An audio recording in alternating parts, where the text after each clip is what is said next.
Magluto ulit po tayo ng lagyan ng bangus dahil may special request. So, ito yung mga ingredients natin. Bawang, sibuyas, kamatis, fresh tomatoes, salt and pepper, pickle release, raisins, green peas, and laman ng bangus. Yan po. Start na tayo gisa. Lagay tayo ng konting mantika lang muna, panggisa.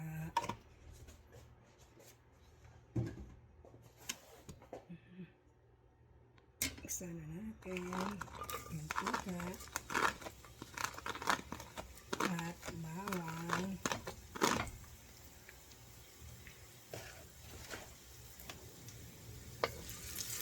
At huwag pong isunog ang bawang, papait ang ulam nyo. Sunod natin red onion. Nasa kasi itong red onion, kaya mas gusto kong gamitin. Kaya sabi sa tip.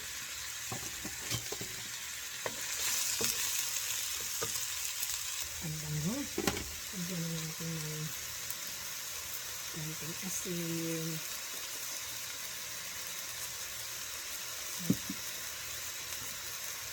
Konting paminta. At paminta natin. Pag lumalabas na ang flavor ng ating bawang at sibuyas, lagyan na natin ang ating fresh tomatoes.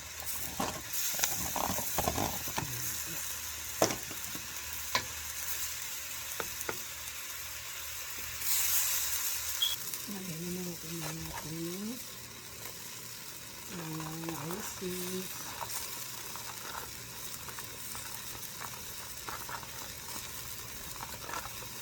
Lagyan natin dito ng ating grapes.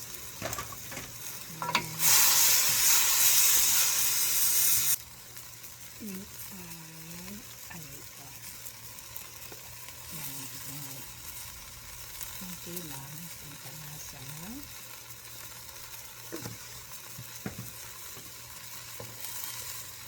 Lagyan na rin natin ang ating lemon pepper, my favorite, chili release, pickle release. Ayan. Sarap ito. Basa ng lemon pepper. Pickle release. Sarap sa ating lemon.